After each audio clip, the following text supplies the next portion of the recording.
Hi hello నమస్తే welcome to my YouTube channel drama of life. పెళ్లి కూతురు ముస్తాబులో ఉన్న నా భార్య తన తలపైన కొంగును తీయకుండగానే లాగిపెట్టి చెంప మీద ఒకటి కొట్టి గది నుంచి బయటికి వచ్చేశాను. మరుసటి రోజు విదేశాలకు వెళ్ళిపోయాను. ఎందుకంటే మా నాన్న నా పెళ్లి బలవంతంగా చేశారు. 2 సంవత్సరాల తర్వాత నేను భారతదేశానికి తిరిగి మా ఇంటికి వచ్చినప్పుడు ఒక అందమైన యువతి తలుపు తెరిచింది. తనతో పాటు ఒక చిన్న పిల్లవాడు కూడా ఉన్నాడు. నేను ఆశ్చర్యంగా ఆమెను చూస్తూ ఉన్నాను. అప్పుడే మా నాన్న గొంతు నాలో ఆందోళనను ఇంకా పెంచింది. ఆయన ఏం చెప్పారంటే, ఆ అమ్మాయి నీ భార్య, ఆ పిల్లవాడు. నేను చాలా రోజుల తర్వాత ఇంటికి వచ్చాను. ఇంటి తలుపు చప్పుడు చేసినప్పుడు అమ్మో నాన్నో వచ్చి తలుపు తెరుస్తారు అనుకున్నాను. కానీ కళ్ళ ముందు ఒక అందమైన యువతి వచ్చి నిలబడింది.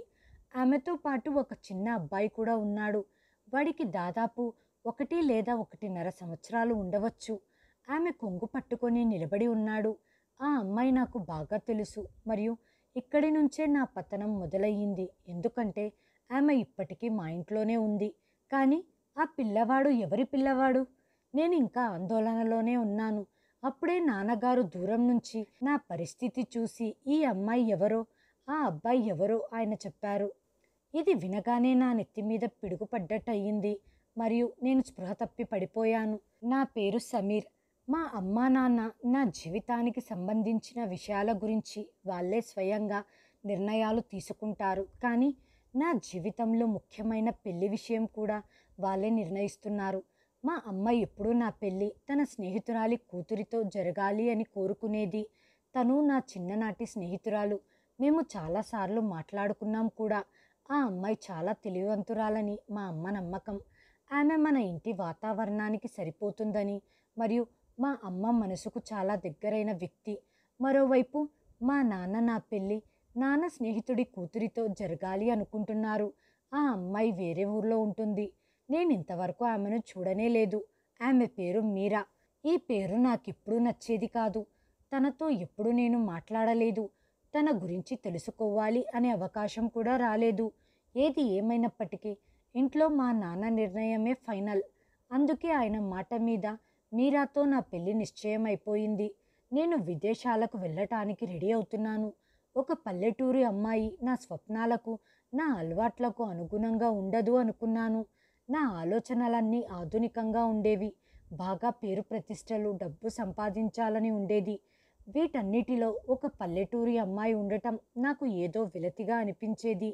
మా అమ్మ మౌనంగా ఉంది. కానీ ఆమె మనసులో ఏవేవో ఆలోచనలు ఉన్నాయి. ఒకరోజు అమ్మ నన్ను ప్రత్యేకంగా పిలిచి ఆమె ముందు కూర్చోపెట్టుకొని, బాబు, నువ్వు మొగాడివి. నీకు ఈ అమ్మాయి నచ్చకపోతే విడాకులిచ్చేసేయ్. నా ముఖంలో ఉన్న కంగారు చూసి నాకు సలహా ఇచ్చారు. చూడు నాయనా, మీ నాన్న ఎప్పుడూ నా స్నేహితురాలి కూతురితో నీ పెళ్లి చెయ్యడు. ఎందుకంటే ఆయన ఎప్పుడూ ఆయన మాటే నెగ్గాలి అనుకుంటారు. ఒకసారి మీరాని పెళ్లి చేసుకో. అతని మొండితనపు కోరిక పూర్తవుతుంది. ఆ తర్వాత నువ్వు ఆమెను వదిలేసేయ్. నేను నీ పెళ్ళి నా స్నేహితురాలి కూతురితో చేస్తాను. ఆమె అంటే నీకిష్టమే కదా. మరియు నీ మనసుకు చాలా నచ్చింది. ఒక్కసారి నా మనసులో ట్రాన్స్ఫార్మర్ పేలినట్టుగా అనిపించింది. అమ్మ చలాకితత్వంపై ఆశ్చర్యం వేసింది. ఆ పైన ఉపశమనం కూడా కలిగింది. అప్పుడే నా అంతరాత్మ ఇది మీరాకు చెయ్యబోయే అన్యాయం అని పలికింది. తన తప్పు ఏమీ లేకపోయినా ఈ సన్నివేశంలో తను కేవలం ఒక ఆట బొమ్మ అనిపించింది. కానీ తర్వాత మా అమ్మ చెప్పిన ఒక మాట ఆమెపై ఉన్న సానుభూతి అంతా మాయమైపోయింది. అమ్మ ఏం చెప్పిందంటే ఆ అమ్మాయి క్యారెక్టర్ అంత మంచిది కాదు. మరియు ఆ ఊరిలోని అబ్బాయిలందరూ ఎప్పుడూ ఆమె వెనకాలే పడుతూ ఉంటారు అనింది. ఆమె చేసే పనులు ఊర్లో అందరికీ తెలుసు. ఆమె చేసే పనులు చిత్ర విచిత్రంగా ఉండేది. బుద్ధి ఉన్నవాడు ఎవ్వడు ఆ అమ్మాయిని పెళ్లి చేసుకోడు. నాకు చాలా కోపం వచ్చింది. సరే అయితే నువ్వు చెప్పిందే చేస్తాను అమ్మా అన్నాను. ఇంట్లో పెళ్లి పనులు వేగంగా జరుగుతున్నాయి. చుట్టూ అందరూ ఆనందంగా ఉన్నారు. కానీ నా మనసులో చాలా ఆందోళనగా ఉంది. నేను ఎప్పుడూ మీరాను చూడలేదు. తన ఫోటో కూడా చూడలేదు. తనతో ఎప్పుడూ మాట్లాడలేదు. తన గురించి కూడా ఏమీ తెలియదు. అమ్మాయి వాళ్ళు 1 రోజు ముందే పట్టణానికి వస్తారు. మరియు పెళ్లి చేసిన తర్వాత అమ్మాయిని ఇక్కడ వదిలి తిరిగి వెళ్ళిపోతారు అని అమ్మ వాళ్ళు చెప్పారు. నాకు అనుమానం వచ్చింది. వాళ్ళు వాళ్ళ కూతురు పెళ్ళి ఇంత సాధారణంగా ఎలా చేయాలనుకుంటున్నారు అని. నా స్నేహితులు మరియు బంధువులు పెళ్లి పనుల్లో మునిగిపోయి ఉన్నారు. పత్రికలు పంచుతున్నారు. ఇంట్లోని ప్రతి మూల ఆనందంతో నిండి ఉంది. కానీ నా మనసు ఎక్కడో ఆలోచిస్తూ ఉంది. నేను పదే పదే నా చిన్ననాటి స్నేహితురాల్ని గుర్తు చేసుకుంటూ ఉన్నాను. ఆమెతో నేనంత గాఢంగా మాట్లాడలేదు, కానీ మానసికంగా ఆమెతో నాకు మంచి సంబంధం ఉంది. ఆమె మాటలు, అల్లరి నాకు చాలా గుర్తొస్తున్నాయి. నేను చాలాసార్లు అనుకున్నాను, నాన్నతో మాట్లాడి ఆయనకు అర్థమయ్యేలా చెప్పాలనుకున్నాను. కానీ నాకంత ధైర్యం లేదు. ఎందుకంటే ఆయన ఎప్పుడు తీసుకున్న నిర్ణయం నుండి వెనక్కి తగ్గిన దాఖలాలు లేవు. ఆయన నిర్ణయమే చివరి నిర్ణయం. ఆయన చూపుల్లోనే ఆదేశాలు ఉంటాయి. ఆయన జీవితం ఎలాగైతే గడిపారో ఆయన కొడుకు కూడా అలాంటి జీవితాన్ని గడపాలని ఆయన కోరుకుంటున్నారు. పెళ్లి రోజు దగ్గరికి వచ్చేసింది. ఇంటికి అతిథులు వచ్చేస్తున్నారు. అమ్మ మౌనంగా ఉన్న లోపల ఆనందపడుతుంది. ఆమె వేసిన పన్నాగం సఫలమవుతుంది అని ఆమెకు నమ్మకం ఉంది. నాకు కూడా అలాగే అనిపిస్తుంది. కొద్ది రోజుల్లో పెళ్ళైపోయింది. తర్వాత విడాకులు తీసుకొని నాకు నచ్చిన అమ్మాయిని పెళ్లి చేసుకోవచ్చు అని మనసులో అనుకుంటున్నాను. ఒకవైపు అంతరాత్మ మాట, ఒకవైపు తల్లి ప్రేమ, మరియు మరోవైపు నాన్నగారి ఆదేశాలు, నా చిన్ననాటి స్నేహితురాలి జ్ఞాపకాలు మరోవైపు. నేను ఎప్పుడూ చూడని మీరా ఉంది. నా జీవితంలో ఈ రోజులు చాలా విచిత్రంగా గడుస్తున్నాయి. ఏ విషయంలో ఏం జరుగుతుందో అనే భావన నా మనసులో ఉంది. రాత్రుల్లో నిద్ర పట్టేది కాదు. ఉదయం ప్రశాంతత ఉండేది కాదు. నేను మనసులో ప్రార్థించుకుంటున్నాను, ఏదైనా చమత్కారం జరిగి ఈ పెళ్ళి ఆగిపోవాలి. మీరా వైపు నుంచి పెళ్ళి ఇష్టం లేదు అని, పెళ్ళి ఆగిపోవాలి అని ప్రార్థించుకున్నాను. కానీ అలాంటిదేమీ జరగలేదు. పెళ్లి రోజు వచ్చేసింది. మీరా ఇంటి వాళ్ళు పెళ్లి మండపానికి వచ్చేశారు. వాళ్ళంతా చాలా సాధారణమైన వ్యక్తులు. వాళ్ళ ముఖాలలో అమాయకత్వం, వినయం కొట్టొచ్చినట్టు కనపడుతున్నాయి. చాలా మర్యాదగా మాట్లాడుతున్నారు. వీళ్ళు ఒకరి మెప్పు పొందటానికో ఒకరిని నమ్మించటానికో ఈ విధంగా వ్యవహరించటం లేదనిపిస్తుంది. వచ్చిన కార్యక్రమం త్వరగా పూర్తి చేసుకొని మరుసటి రోజు వెళ్ళటానికి వాళ్ళు సిద్ధంగా ఉన్నారు. ఇప్పుడు మీరా మా ఇంటికి కోడలిగా మా ఇంట్లోకి అడుగుపెట్టి నా గదిలో కూర్చొని ఉంది. నా మనసులో ఒక విచిత్రమైన భావన ఉంది. నేను మెల్లగా గది తలుపులు మూసేసి మీరా వైపు చూశాను. ఆమె దగ్గరికి వచ్చాను. మీరా చీర కొంగుతో ముసుగు వేసుకొని ఉంది. అలా చూసి నాకు ఆమెపై ఇంకా ద్వేషం పెరిగింది. బట్టల రంగు ఎలా ఉందంటే, పాతకాలంలో గ్రామాలలో పెళ్లి చేసుకొని వచ్చినప్పుడు ఎలా ఉంటారో అలా ఉంది. ఆమె చేతికి వేసుకున్న మెహందీ అంతా చెదిరిపోయింది. తనకు ఇష్టం లేకున్నా వేసినట్టుగా ఉంది. ఆమె కాళ్ళపై ఎరుపెక్కిన రంగుతో మెహందీ ఉంది. ఇవన్నీ చూసి నాలో ఆందోళన పెరిగిపోయింది. నాకు అమ్మ చెప్పిన మాటలన్నీ గుర్తొచ్చాయి. ఈ అమ్మాయి ఎప్పటికీ నేను మనసులో ఊహించుకున్న విధంగా ఉండదు అని. ఆమె మాటల్లో అమాయకత్వం లేదా చలాకీతత్వం ఉన్నా నాకు పెద్దగా అవసరం లేదు. నా మనసులో కేవలం ఒకే కోరిక ఉంది, ఆమెకు విడాకులు ఇవ్వాలి అని. కొద్ది రోజులు గడిచిన తర్వాత విడాకులు ఇవ్వచ్చు, లేదా అవకాశం చూసుకొని విడాకులు ఇచ్చేయాలి. బయటి వాళ్ళకి అనుమానం రాకుండగా పని పూర్తి చెయ్యాలి అని అమ్మ చెప్పింది. కానీ నా మనసులో ఉన్నటువంటి తుఫాను నా ఓపికను అధిగమించేటట్టుంది. తనతో ఉండకూడదు అని నిర్ణయించుకున్న తర్వాత ఒక్క క్షణం కూడా తన ముఖం చూడాలనిపించట్లేదు. ఇలాంటి అబద్ధపు సంబంధాన్ని ఎందుకు కొనసాగించాలి అని నేనేమీ మాట్లాడకుండగా, తలపై ఉన్న ముసుగును కూడా తీయకుండగా, నేను నీకు విడాకులు ఇవ్వబోతున్నాను అన్నాను. నా మాట విని ఆమె రాయిలా కదలకుండగా అలాగే కూర్చుండిపోయింది. ఆమె నోట్లో నుంచి వణుకుతున్న స్వరంతో కొన్ని మాటలు వచ్చాయి. తర్వాత ఆమె వెక్కి వెక్కి ఏడవసాగింది. ఆమె ఏడుపులో నిస్సహాయత ఉంది. ఆమె మాటల్లో ప్రశ్నలు మరియు బాధ కనిపిస్తున్నాయి. కానీ నాలో ఎటువంటి కనికరమూ రాలేదు. ఏమీ జరగనట్లు గది తలుపులు తీసి నేను బయటికి వెళ్ళిపోయాను. నేను ఏదో బాధ్యతాయుతమైన పని చేసి నన్ను నేను విముక్తి చేసుకున్నట్లుగా అనిపించింది. నా గుండెల్లో నుంచి బరువు తీసేసినట్టుగా అనిపించింది. నా అడుగులు ఇంటి నుంచి బయటికి పడుతున్నాయి. నా ఆలోచనలకు స్వేచ్ఛ లభించింది. నా మనసులో ఎలాంటి బాధ లేదు. నేను నా గదిలోకి వెళ్ళి తలుపు వేసుకున్నాను. కొద్దిసేపు మౌనంగా కూర్చున్న తర్వాత ఫోన్ తీసి నా స్నేహితుడికి ఫోన్ చేశాను. ఇప్పుడు ఎలాంటి ఇబ్బంది లేదు. నేను వెళ్ళాలి. వెంటనే టికెట్ అరేంజ్ చేయి. నెక్స్ట్ ఫ్లైట్‌తో నేను వెళ్ళిపోవాలి అన్నాను. మా నాన్నకి ఈ విషయం తెలిసి ఇంట్లో తుఫాన్ వచ్చినట్టు అనిపించింది. ఆయన అరుపుల శబ్దాలు వినిపిస్తున్నాయి. మా చెల్లెళ్ళు భయపడిపోయారు. మా అమ్మ ఆశ్చర్యపోయింది. కానీ మౌనంగా ఉంది. ఎందుకంటే ఈ ప్లాన్ అంతా అమ్మదే కాబట్టి. నేను తీసుకున్న నిర్ణయంపై అమ్మ కోప్పడలేదు. లోపల ఆనందిస్తుంది. ఎవరో అంటున్నారు, అబ్బాయికి నచ్చకపోతే ఎవరేం చేస్తామని. మా నాన్న నన్ను గదిలోకి పిలిచారు. నన్ను మొదటిసారిగా కోపంగా చూశారు. ఇదేం తమాషా అన్నారు. నేను ఆయన కళ్ళల్లోకి సూటిగా చూశాను. ఏమీ చెప్పకుండగా మౌనంగా ఉన్నాను. ఆయన మళ్ళీ అడిగారు, మీరాలో ఏమైనా తక్కువయిందా? నేను తలదించుకొని, ఆమె నాతో అమర్యాదగా ప్రవర్తించింది. ఆమె నాతో చెప్పిన మాట నేను భరించలేకపోయాను అని చెప్పాను. మొదటి రాత్రి ఇలా ఎవరైనా చేస్తారా అన్నారు నాన్న. నేను నిస్సహాయ స్థితిలో ఉన్నాను. ఆమె చేసిన దాన్ని నేను భరించలేకపోయాను.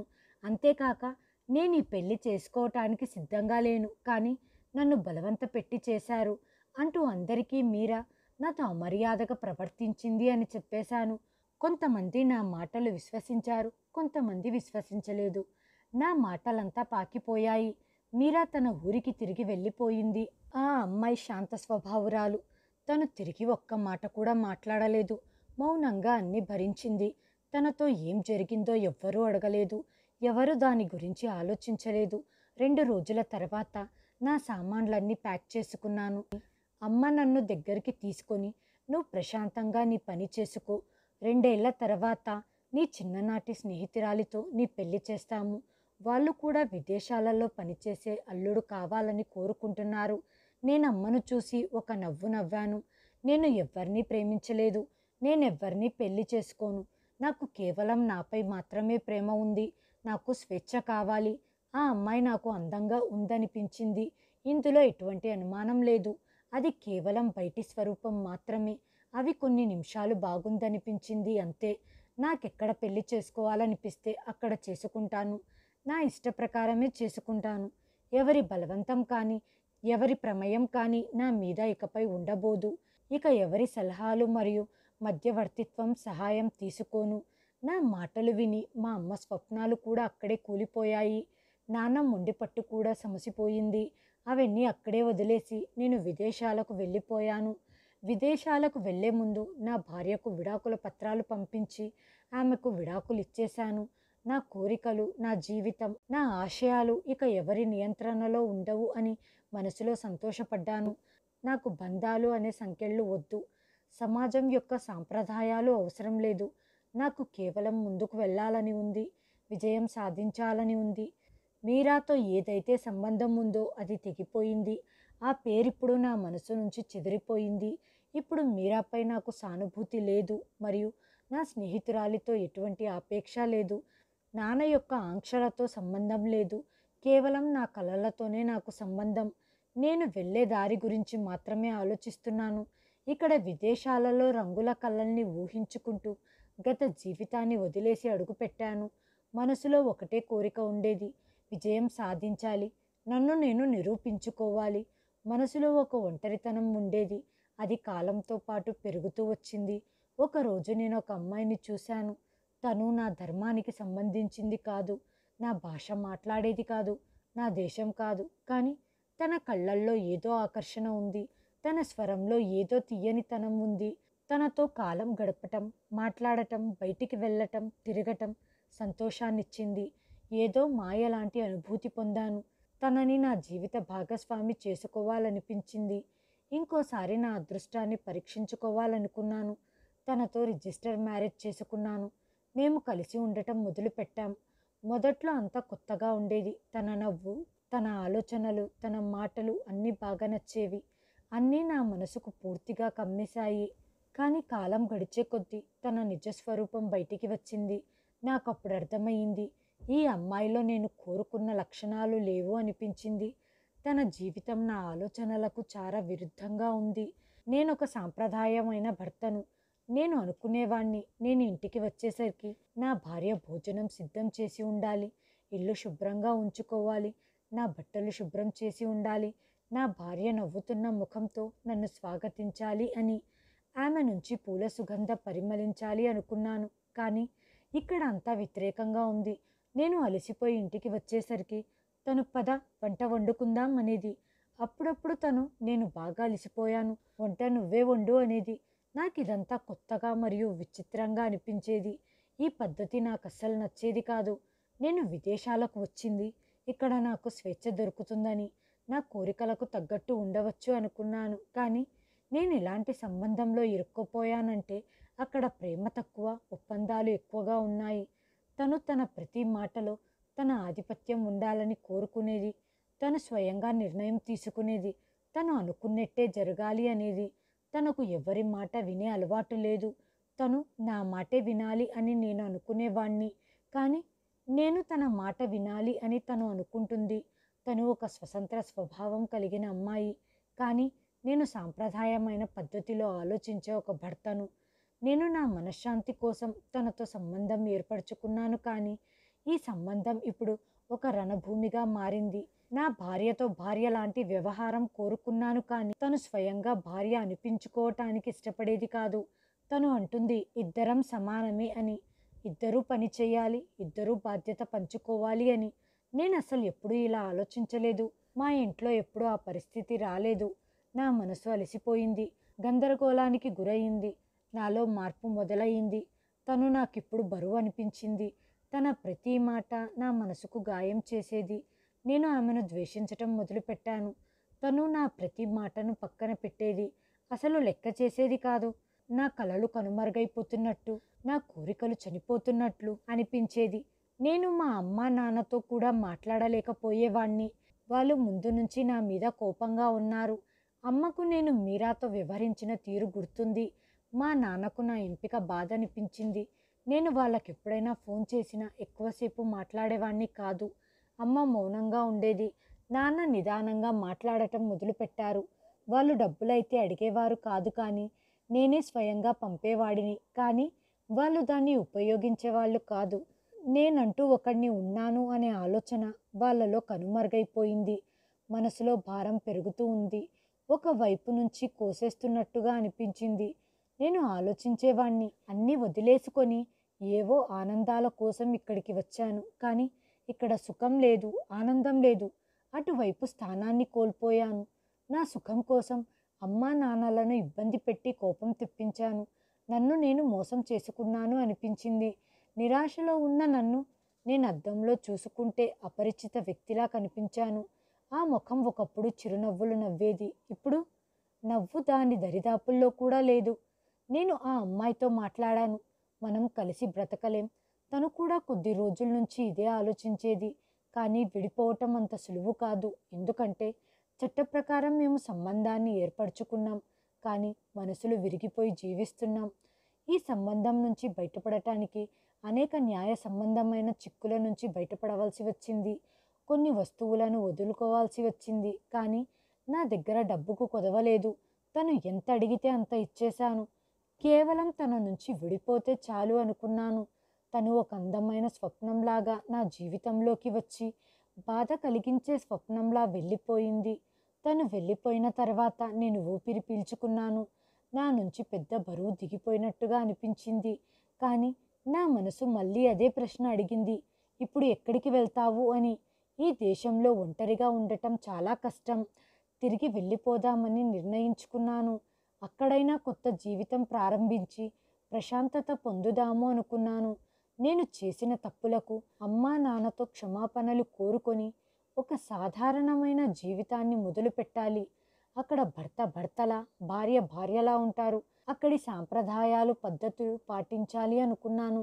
ఈ దేశంలో ఉండటం వల్ల ఇక లాభం లేదు.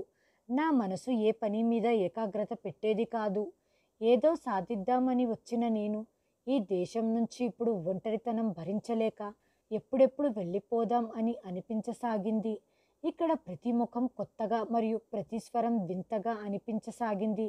నా వీసా ముగిసే సమయం వచ్చింది అని నేను నా సామాన్లను ప్యాక్ చేసుకొని ఇండియాకు టికెట్ తీసుకున్నాను. చివరిసారి వీధులన్నీ తిరిగి చూశాను. ఒకప్పుడు ఇవే దారులు నాకు రంగుల లోకంలా అనిపించింది. ఇప్పుడు అవే దారులు నా ఒంటరితనాన్ని వేధిస్తున్నట్టుగా అసహ్యం అనిపిస్తున్నాయి. జరిగిన కాలాన్ని అక్కడే వదిలేసి నా దేశానికి పయనమయ్యాను. నేను వెళ్ళటం వల్ల అమ్మా నాన్నకు నా మీద కోపం ఉన్నా కోపం పోతుంది అనుకున్నాను. అమ్మ ఎప్పుడైనా అమ్మే కదా, నా కన్నీళ్లు చూసి కరిగిపోతుంది. నాన్న కూడా కొంత సమయానికి మారతాడు. నేను చేసిన తప్పుల్ని వాళ్ళు మర్చిపోయి ఉంటారు అని కూడా నా మనసులో ఒక భావన ఉంది. నన్ను రిసీవ్ చేసుకోవటానికి ఎవ్వరూ రాకపోయేసరికి నా మనసులో ఉన్న ఆనందం ఆవిరైపోయింది. నా రాక కోసం ఎవరు వేచి చూడట్లేదు అనిపించింది. దారిలో వెళ్తూ ఉంటే నా చిన్ననాటి రోజులు గుర్తొచ్చాయి. ఇంటి తలుపు చప్పుడు చెయ్యగా ఎదురుగా ఉన్న దృశ్యం చూసి నా ఆలోచనలన్నీ మటుమాయమయ్యాయి. తలుపు తీసిన అమ్మాయిని చూసి నా ఊపిరి ఆగిపోయినట్టు, గుండె లయ తప్పినట్లు అనిపించింది. మనసులో ప్రశ్నల వర్షం కురిసింది. ఈ అమ్మాయి ఎవరు? ఇక్కడ ఏం చేస్తుంది? ఇంత అందమైన అమ్మాయిని నేనెప్పుడూ చూడలేదే. ఆమెను చూస్తుంటే నన్ను గుర్తుపట్టడానికి ప్రయత్నిస్తున్నట్టుంది. ఆమె కళ్ళలో ఆశ్చర్యం మరియు ఆందోళన రెండూ కలిసినట్టుగా కనపడుతుంది. తను కూడా నన్ను చూసి ఆశ్చర్యపోయినట్టు అనిపిస్తుంది. అప్పుడే ఒక చిన్న పిల్లవాడు తన దగ్గరికి వచ్చాడు. తన కొంగుని పట్టుకొని నిలబడ్డాడు. ఆ పిల్లవాడు చాలా ముద్దుగా ఉన్నాడు. ఆ పిల్లవాడు ఏడవటంతో ఆమె వాడిని ఎత్తుకుంది. వాడితో, బంగారం, ఎందుకు ఏడుస్తున్నావు అని పక్కకు వెళ్ళింది. నేను అక్కడే నిలబడిపోయాను. నా మనసులో ప్రశ్నల వర్షం ఎక్కువైపోయింది. ఈ అమ్మాయి ఎవరు? ఆ అబ్బాయి ఎవరు? ఇక్కడ ఏం జరుగుతుంది? అప్పుడే నాన్నగారు కనిపించారు. ఆయన ముఖంపై గాంభీర్యం కొట్టొచ్చినట్టు కనబడుతుంది. కానీ కళ్ళల్లో అలసట కనిపించింది. ఆయన నాతో, బాబు, ఆ అమ్మాయి మీరా. ఆ మాట విని నేను కదలలేని రాయిలా నిలబడిపోయాను. నాలో ఊపిరి ఆడటం ఇబ్బందిగా అనిపించింది. మనసు ఈ విషయాన్ని అంగీకరించటానికి సహించటం లేదు. నేను ముఖం కూడా చూడకుండగా విడాకులిచ్చేసిన మీరా తనేనా? నేను స్వీకరించకుండగా తిరస్కరించింది తననేనా? కానీ ముందు నిలబడిన అమ్మాయి వేరే లోకం నుంచి దిగివచ్చిన దేవకన్యలా ఉంది. కాలం తనని మార్చిందా? తను అదృష్టంతో ఆశీర్వదించబడిందా? ఈ ప్రకృతి నా నిర్ణయాన్ని అబద్ధమని నిరూపించటానికి తనని ఇలా మలిచిందా? కానీ వీటన్నిటికంటే ఆ పిల్లవాడు రావటం నాకు పెద్ద షాక్ ఇచ్చింది. వాడు ఆమెను అతుక్కుపోయి నన్ను చూస్తూ ఉన్నాడు. నా కాళ్ళు భూమిలో ఇరుక్కుపోయినట్టు, నా మాట గొంతులో ఆగిపోయినట్టు అనిపించింది. నేను నాన్నని అడిగాను, ఈ పిల్లవాడు ఎవరు అని. మా నాన్నగారు నిదానంగా, నీ కొడుకే అన్నాడు. అది విని నాకు దిమ్మ తిరిగిపోయింది. నాన్నగారు, మీరు ఏదో పొరపాటు పడ్డారు. మీరు అనుకున్నట్టు మా మధ్య ఏమీ జరగలేదు. నేను మీరా ముఖమే చూడలేదు. నేను నా ఇష్టప్రకారమే పెళ్లి చేసుకోవాలని ఉద్దేశం ఉండటం వల్లే విడాకులిచ్చాను. నేను తనతో ఎప్పుడూ మాట్లాడలేదు. మనసుతో తనని ఎప్పుడు దగ్గరికి తీసుకోలేదు. అలాంటప్పుడు ఈ పిల్లవాడు ఎలా వస్తాడు? నాన్న నా వైపు చూసి, ముందు లోపలికి రా, నీతో కొంచెం మాట్లాడాలి అన్నాడు. నేను నిశ్శబ్దంగా లోపలికి వచ్చేశాను. తలుపు మూసుకున్నాయి. నా అడుగులు భారంగా పడుతున్నాయి. గుండె వేగంగా కొట్టుకుంటుంది. అమ్మ నాకు ఎదురుగా వచ్చింది. సంవత్సరాల ఎడబాటు ఆమె ముఖంలో కనిపించింది. అమ్మ నన్ను దగ్గరికి తీసుకొని నా నుదుటిపై ముద్దు పెట్టి, నువ్వు అందరినీ వదిలిపెట్టి వెళ్ళిపోయావు, కానీ నేను నీ కోసం ఎదురు చూస్తూనే ఉన్నాను అంటూ అమ్మ నన్ను క్షమించింది. ఆమె కళ్ళ నుంచి కన్నీరు కారాయి. దేనికోసమైతే నేను విదేశాలకు వెళ్ళానో అది నాకు అక్కడ దక్కలేదు. నా పిచ్చిగాని తల్లి, తండ్రి, మన ఊరు, మన బంధువులు, స్నేహితులు పంచే ప్రేమాభిమానం మనకి ప్రపంచంలో ఎక్కడా దొరకవు అనుకుంటూ కాళ్ళు చేతులు కడుక్కున్నాను. ఆహారపు సుగంధాల వాసన తగిలాయి. చాలా సంవత్సరాల తర్వాత అమ్మ చేతి వంట తిన్నాను. మనసులో ఒక ప్రశాంతత నెలకొంది. కానీ మనసులో ఎన్నో ప్రశ్నలు మెదులుతూ ఉన్నాయి. ఇప్పుడు నీకు అసలు విషయం చెబుతాను అన్నారు నాన్న. దాని గురించి నీకు తెలియదు. దాన్ని తెలుసుకోవటం నీకిప్పుడు చాలా ముఖ్యం. నేను నిశ్శబ్దంగా కూర్చున్నాను. నా చూపు వారిపై ఉంది. నా గుండె దడ పెరిగింది. ఇప్పుడు ఏం వినాల్సి వస్తుందో తెలియటం లేదు. ఎటువంటి రహస్యం నా చెవిలో పడుతుందో అని ఆరాటంగా ఉంది. నాన్న గట్టిగా ఊపిరి పీల్చుకొని నా వైపు చూస్తున్నారు. నేను కూడా ఆయన వైపు చూశాను. నాన్న విచిత్రమైన చూపుతో తలదించుకున్నారు. నాకు గుండెల్లో గుణపం గుచ్చుకున్నట్లు అనిపించింది. మీరా గ్లాసుతో నీళ్లు తీసుకొని కిచెన్లో నుంచి బయటికి వచ్చింది.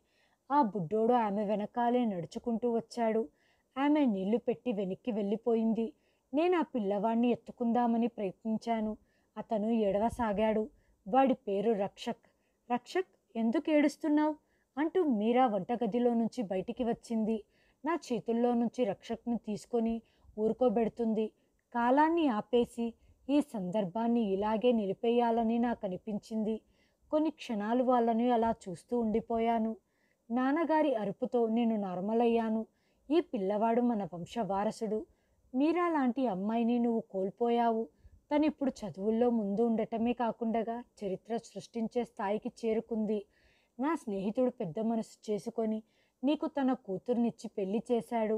ఆయనకు చాలా గర్వంగా ఉండేది. ఆయన కూతురు ఇప్పుడు పట్నం వెళ్తుంది, పట్నంలో ఉంటుంది అని, భర్తతో కలిసి ప్రపంచమంతా చూస్తుంది అనుకున్నారు. కానీ నువ్వు తనకి ఎలాంటి అవకాశం ఇవ్వలేదు.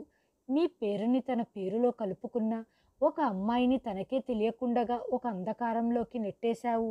ఏడ్చి ఏడ్చి తన కళ్ళల్లో కన్నీరు ఇంకిపోయింది.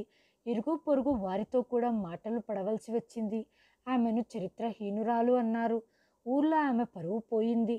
కానీ తను మౌనంగా ఉంది. ఎందుకంటే తను నోరు తెరిస్తే మెట్టినిల్లు గౌరవం ఎక్కడ అబాసు పాలవుతుందో అని అన్నీ సహించింది. ఒకవేళ తను నోరు తెరిచి ఉంటే మేమంతా సిగ్గుతో తలదించుకోవాల్సి వచ్చేది. కానీ తన మౌనం మాకు అంతా తెలియజేసింది. తన లోపల భీకరమైన ధైర్యం దాచుకుంది అని అర్థమయ్యింది. ఆమె ఎప్పుడూ రాత్రి పడుకోవటానికి వెళ్ళిన రక్షక్ని తన గుండెలకు హత్తుకొని పడుకునేది. ఆ సమయంలో తన కళ్ళ నుంచి కన్నీరు కారేది. అది ప్రపంచానికి తెలియని మూగ వేదనగా మిగిలిపోయింది. మేము తన పరిస్థితిని గుర్తించాము. తనని ఇక్కడికి తీసుకొని వచ్చాము. తను మాకు తల్లిలాగా మారింది. తల్లి ఎప్పుడు ద్వేషించదు, ప్రశ్నించదు. తను అలాగే ఉండేది. నేను నీ అభిప్రాయం తెలుసుకోకుండగా నా స్నేహితుడి కూతురితో నీకు పెళ్లి చేశాను. నువ్వు ఇష్టం లేకున్నా ఆమెను పెళ్లి చేసుకున్నావు. నువ్వు పెళ్ళైన రోజు రాత్రి ఎంత మందు తాగావో నీకే తెలియదు. అదే మత్తులో నువ్వు మీరాపై బలవంతం చేశావు. మరుసటి రోజు విదేశాలకు వెళ్లే ముందు ఆమెకు విడాకులు ఇచ్చేశావు. నువ్వు ఏం చేశావో ఆ మత్తులో నీకే తెలియదు. దీని తర్వాత మీరా తన ఇంటికి వెళ్ళిపోయింది. ఆమె తన తండ్రికంతా నిజం చెప్పేసింది. ఇదే బాధతో నా స్నేహితుడు చనిపోయాడు. ఊర్లో ఈ విషయం వ్యాపించింది. ప్రతి చోట ఆమె అవమానాలు ఎదుర్కొంది. నువ్వు చేసిన పాపం మీరా భరించాల్సి వచ్చింది. ఎందుకంటే మీరా తల్లి కాబోతుంది కాబట్టి. కానీ మాకు తెలుసు తన కడుపులో ఉన్న బిడ్డ రక్తం మన రక్తమే అని. 9 నెలల తర్వాత మీరా ఒక అందమైన అబ్బాయికి జన్మనిచ్చింది. అప్పుడు నా స్నేహితుడి బంధువైన ఒక అనాథ అబ్బాయి మీరాని పెళ్లి చేసుకోవటానికి సిద్ధమయ్యాడు. మేము అతనికి కొడుకు స్థానాన్నిచ్చి మీరాతో పెళ్లి చేసినప్పుడు అతడు ఆమెను ఎలాంటి ప్రశ్నలు అడగలేదు, ఎటువంటి నిబంధనలు పెట్టలేదు. ఈ ఇంటి పరువు ప్రతిష్ట ఇక నా బాధ్యత అని మాత్రమే చెప్పింది. మాకైతే జీవితం కొత్తగా అనిపించింది. ఆమె కృంగిపోయి ఉండటం చూశాము. అలాగే తనని తాను కూడా సముదాయించుకోవటం చూశాను. ఏ అమ్మాయి అయితే నీ ఒక్క మాటతో సర్వస్వాన్ని కోల్పోయిందో, నీ ఒక్క నిర్ణయంతో జీవితంలో ఓడిపోయిందో, తను మళ్ళీ ఎంతో ధైర్యం నింపుకొని మళ్ళీ నిలబడింది. మళ్ళీ ఈ ఇంటిని చూసుకుంది. విరిగిన మా మనసుల్ని అతికించింది. ఇప్పుడు నువ్వు తిరిగి వచ్చి అంతా ఇంతకు ముందులా సాధారణంగా అయిపోవాలి అనుకుంటే ఎలా బాబు? మనసుకు తగిలిన గాయాలు ఎప్పటికీ మానవు. అలాగే గడిచిపోయిన కాలం తిరిగి రాదు. కాలం ఎప్పుడూ ముందుకు సాగుతూనే ఉంటుంది. ఏ క్షణాలనైతే నువ్వు వదులుకున్నావో, ఎవరినైతే నువ్వు ధిక్కరించావో, ఎవరి విశ్వాసాన్ని నువ్వు తెంపేశావో అవి ఎప్పటికీ తిరిగి రావు. ఇప్పుడు మీరా నీ గురించి ఏమీ మాట్లాడదు, నీ వైపు చూడదు. తనిప్పుడు నీ నుంచి, నీ అస్తిత్వం నుంచి దూరంగా ఉండాలనుకుంటుంది. నువ్వు 1 నెల కంటే ఎక్కువగా ఇక్కడ ఉన్నావంటే తన భార్యని రక్షక్ని తీసుకొని ఎక్కడికైనా వెళ్ళిపోతాను అన్నాడు. అతడు రక్షక్ని తన సొంత కొడుకులా భావిస్తున్నాడు. కానీ నేను అలా కోరుకోను. రక్షక్ మా నుంచి దూరంగా పోవటం మాకిష్టం లేదు. మీరా లాంటి అమ్మాయి మాకు ఒక వరంలా దొరికింది. నీలాంటి వాడి కోసం ఆమెను వదులుకోవటం మాకిష్టం లేదు. నువ్వు ఎంతైనా బాధపడు, ఎంత పశ్చాత్తాపపడినా గడిచిన కాలం తిరిగి రాదు. అమ్మ నా వైపు చూసింది. తన కళ్ళు కన్నీటితో నిండి ఉన్నాయి. బరువైన హృదయంతో, బాబు, నువ్వు మా మాట వినలేదు. జాగ్రత్తగా ఆలోచించి నిర్ణయించుకో అన్నాము. నువ్వు విదేశాలకు వెళ్ళినప్పుడు అక్కడ నీకు తెలుస్తుంది అనుకున్నాము. కానీ నువ్వు అక్కడ కూడా తెలివి తక్కువతనంగా ఆలోచించి జీవిస్తూ నీ నాశనాన్ని నువ్వే కొని తెచ్చుకున్నావు. ఇప్పుడు నువ్వు తిరిగి వచ్చావు.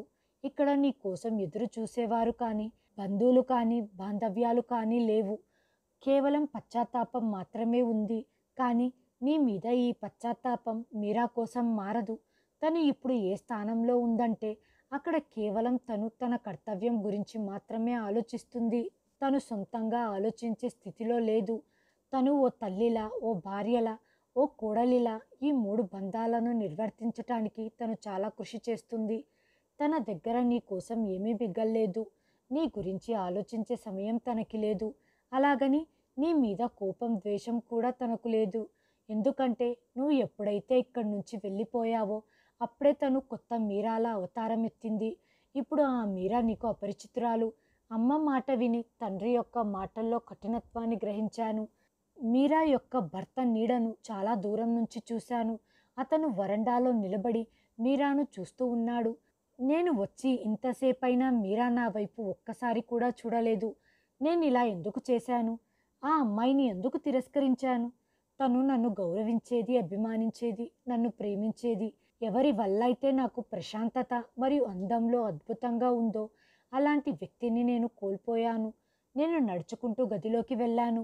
మంచంపై పడుకొని పైకప్పును చూస్తూ ఉన్నాను. నిద్ర పట్టడం లేదు.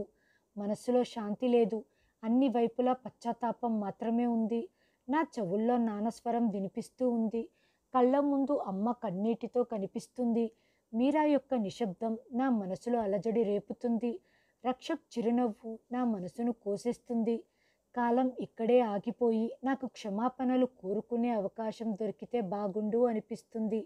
కానీ ఆ ద్వారాలన్నీ ఇప్పుడు మూసుకొని పోయాయి. ఆ మీరా ఒకప్పుడు నాది, కానీ ఇప్పుడు వేరొకరిది. నా తల్లిదండ్రులు అతన్ని కొడుకుగా స్వీకరించారు. అంటే అతడు నాకు తమ్ముడవుతాడు. ఆమె ఇప్పుడు నాకు మరదలవుతుంది. మా అమ్మకు కూతురు లాంటి కోడలు.